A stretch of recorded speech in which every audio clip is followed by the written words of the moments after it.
চলো আজকে তোমাদেরকে দেখাবো একেবারে বিগিনার ফ্রেন্ডলি সুন্দর একটা আই মেকআপ, যেটা যে কোনো মানুষ যে মেকআপও পারে না সেও ইজিলি করতে পারবে। চলো শুরু করি। তো আজকে মেকআপ করতে করতে তোমাদেরকে আমি একটা গল্প শোনাবো। গল্পটা একটু ভুতুড়ে টাইপের। আমি জানি না কেন ইদানিং আমার ভূতের গল্প শুনতে বেশ ভালো লাগছে, এবং আমি অ্যাকচুয়ালি ইদানিং না, আমার সবসময় ভূতের গল্প শুনতে ভালো লাগতো, এবং আমি ইদানিং খুব বেশি ভূতের গল্প শুনছি। তো মেকআপ করতে করতে আজকে তোমাদেরকে আমি একটা ভূতের গল্প শোনাবো। এটা কিন্তু আমার কোনো জায়গা থেকে শোনা না, এটা আমার জীবনে ঘটে যাওয়া একটা গল্প। তো শুরু করি। এটা সম্ভবত 2017 সালের শেষের দিকের ঘটনা আমি বলছি। আমি বেশ কয়েকদিন থেকে ফিল করছিলাম যে আমি যেই বাসাতে থাকি, আমার যে বাসা, সে বাসা ছিল হচ্ছে দোতলাতে। হ্যাঁ, তো ফ্লোরের উপরেই হচ্ছে ছাদ। ছাদের থেকে আমি প্রায় সময় কিছু শব্দ পেতাম। শব্দটা ছিল এরকম, কেউ হেঁটে যাচ্ছে, কেউ দৌড়াচ্ছে, হ্যাঁ, কেউ কোনো কিছু একটা টেনে নিয়ে যাচ্ছে, যেটা লিটারেলি প্রতিদিন হওয়া সম্ভব না। তো আমি যখন আমার মাকে জিজ্ঞাসা করতাম, তখন আমার মা বলতো যে ওইটা বাতাসে না, ওই মগ থাকে, তারপরে উপরে অনেক কিছু থাকে, তো বাতাসে হচ্ছে ওইগুলো হচ্ছে দৌড়ায় দৌড়ায় চলে যায়, যেটার শব্দ তুমি পাও এবং তুমি মনে করো যে কেউ হাঁটছে। প্রথম প্রথম কিছুদিন আমি এটাকেই মেনে নিয়েছিলাম, এবং তারপরে আমি যেটা ফিল করলাম যে না, প্রতিদিন তো মানে একই ধারায় বাতাস হয় না, এবং প্রত্যেক দিন বাতাসে এইভাবে যাওয়াটা ঠিক মানে উচিতও হয় না। মানে প্রতিদিন নিশ্চয়ই এত জোরে জোরে বাতাস হয় না, কখনো কখনো তো এমন হয় যে বাতাসটা একটু কম, কিন্তু তখনও আমি কিন্তু এই ধরনের শব্দগুলো পেয়ে থাকি। তো আমার এটা একটু খটকা লেগেছে, এবং আমি একদিন সাহস করে ছাদে চলে যাই দেখার জন্য যে আসলে ব্যাপারটা কি হচ্ছে। এখন ছাদে থেকে দেখা, তোমরা মনে করবে যে কি সাহস, ছাদে চলে গেছে। তো আমার ব্যাপারটা এরকম না। আমাদের ছাদে যাওয়ার পরে একটা রুম আছে, মানে যেটাকে সিঁড়িঘর আমরা বলি। ওই সিঁড়িঘরের থেকে দাঁড়ালে চারিপাশে হচ্ছে কাচ দেওয়া, যেটা থেকে ভেতর থেকে বাইরে যদি লাইট জ্বলে তাহলে তুমি পুরোটাই দেখতে পাবে। তো আমি উপরে অ্যাজ ইউজুয়াল উঠে গেলাম, এবং যাওয়ার পরে দেখলাম যে আসলে উপরে কেউ নেই, কিন্তু তখনও শব্দটা আমার কাছে মনে হচ্ছে আশপাশ থেকে আসছে। আমার কাছে একটু খটকাই লাগলো। আমি আবারও আমার ঘরে চলে গেলাম, এবং ঘরে যাওয়ার পরে দেখলাম যে ঘর থেকে এরকম শব্দটা আসছে। তো আমি ওই দিন একটু মানে ভয় লাগে আমার, যে উপরে যেহেতু কেউ নাই, আমি মনে করছিলাম চোর টোর কেউ একজন আছে। তো এনিওয়েজ আমি যেহেতু রাত জাগতাম, হ্যাঁ, এরকম চোর তাড়ানো বিভিন্ন কাহিনী আমার জীবনে আছে, কিন্তু এটা চোরের ঘটনা ছিল না, এতটুকু তো আমি অতদিনে বুঝে গেছিলাম। তো তারপরে শুরু হয় আমার সাথে অ্যাকচুয়াল ভৌতিক ঘটনা।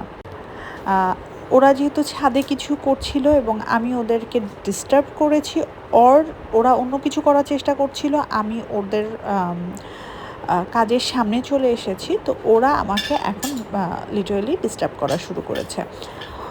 তো যেটা হতো, আমি ঘুমাতাম, এই দিনের পর থেকে আমি যখনই ঘুমাতাম তখনই আমার একটা শব্দ আসতো, আই মৌলি, আই মৌলি, হ্যাঁ, আমাকে ডাকছে আর কি।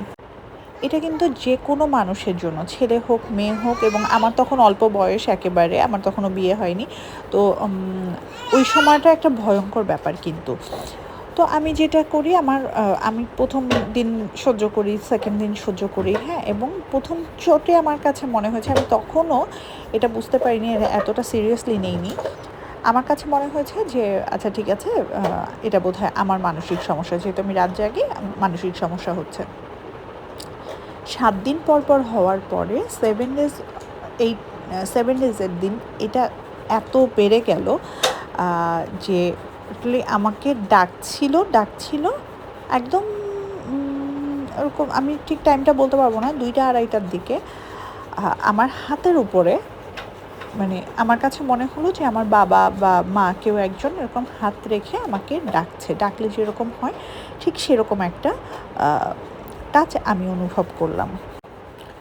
এইবার আমি এটাকে সিরিয়াসলি নিয়েছি, কারণ আমি জানি 2টা-3টার দিকে আমার বাবা কখনোই আমার গায়ে হাত দিয়ে আমাকে ডাকবে না, প্রথম। দ্বিতীয়ত হচ্ছে বাবা এই সময় দিকে জাগেন না, বাবা 3:30টার পরে বা 4টার দিকে উঠে তাহাজ্জুদের জন্য ওঠেন, এবং আমার মা তখন দোতলায় থাকতেন না। দোতলায় শুধু আমি আর আমার বাবা থাকতাম, নিচতলায় মা থাকতেন। তো এই ধরনের সিচুয়েশনে শুধু পড়তে পারি বাবা অথবা মা হলে, হ্যাঁ, আর কেউ আমার বাসায় মানে এভাবে এসে আমাকে গায়ে হাত দিয়ে ডাকার মতো নাই। বাসায় বলতে আমি বলতে চাচ্ছি দোতলায়, এবং দোতলাটা পুরোটা চারিপাশ থেকে লক করা, হ্যাঁ, নিচতলা সেপারেট, উপরতলা সেপারেট। তো এইবার আমি ভীষণ সিরিয়াসলি নিলাম, এবং আমি ওই দিন পুরাটা রাত ঘুমাইনি, এবং আমার চোখ মুখ দেখে বোঝা যাচ্ছিল যে কিছু একটা প্রবলেম আমার হচ্ছে। তো সকালবেলা বাবা যখন উঠলো, এবং আমি বারান্দাতেই বসা ছিলাম, যেহেতু এই ধরনের শব্দ হচ্ছিল, আমি ভয় পেয়েছি। ভোরের দিকে উঠে আমি হচ্ছে যে সোফার উপরে বসি বারান্দায়। তখন বাবা উঠে এসে আমাকে প্রথমে দেখে ভাবছে যে আমি এমনি বসে আছি। বাবা নামাজের ঘরে গেল, নামাজ পড়লেন, এবং বের হয়ে এসে আমাকে জিজ্ঞেস করলো, মা কোনো সমস্যা? তা আমি যে তোমার সাথে আমার কথা আছে বলে আমি গেলাম। তখন বাবা সব নামাজ টামাজ পড়ে আসতে মোটামুটি 5টা 5:30 বেজে গেল। আমি বাবার সাথে কথা বলতে বলতে প্রায় 6টা 6:30, মানে অলমোস্ট সকাল হয়ে গেছে, এবং আমি তারপর যখন এসে শুতে আসছি তখন 7টা বাজে। তো আমি কথা বললাম, অনেকক্ষণ কথা বললাম, এবং আমার সাথে যা যা ঘটছিল, যা যা হচ্ছিল, আমি যতক্ষণ মাকে বলেছি আমার মা কখনোই এটা পাত্তা দেয়নি, হ্যাঁ। এবং আমি যখন আমার বাবাকে বললাম, আগেও সম্ভবত বলেছি যে এরকম শব্দ শুনছি, কিন্তু বলছে যে আচ্ছা ঠিক আছে আমি দেখতেছি, কিন্তু আব্বু অতটা খেয়াল করেও দেখেনি। এইবার যখন আমি সিরিয়াসলি বললাম, বাবা আমার সাথে এই হয়েছে, তুমি যেভাবে হোক বাসার একটা কিছু করো। পরে বাবা বেশ কিছু হুজুর নিয়ে আসলেন, এবং হুজুর নিয়ে আসার পরে আমার বাসাটা বন্ধ দেওয়া হলো, এবং জানা গেল আমাদের বাসার উপর থেকে জিন যেত, হ্যাঁ, এবং ওরা সামহাও ওরা এসে মানে হয়তো বা কিছু করছিল, বা আমাদের বাসার উপরে আর কি ডেরা দিচ্ছিল, বা কিছু একটা করছিল ওরা বাসার উপরে। এবং আমি যখন যাই আমাকে তারা দেখে এবং ডিসাইড করে যে আচ্ছা ডিস্টার্ব করা শুরু করবে। তো এটাই আমার ঘরে চলে আসে, এবং আমার ঘরে কিছু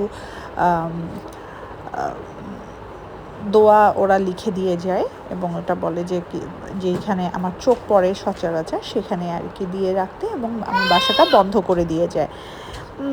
এবং লিটারালি তারপরে আমার যেটা হয় যে তার 3 মাস পরেই আমার বিয়ে হয়ে যায়, এবং আমি বাসা ছেড়ে চলে আসি। এই বাসাতে আসার পরে আলটিমেটলি আমার সেরকম কোনো সিচুয়েশান হয়নি, কিন্তু তারপরেও কিছু ঘটনা ঘটেছে বেশ অনেক দিন পরে, আমার অনেক বছর পরে। তো সেটাও তোমাদের সাথে বলবো নেক্সট কোনো একটা ভিডিওতে। আজকের মতো এখানেই শেষ করছি। আর আমার সাজটা তোমাদের কেমন লাগলো,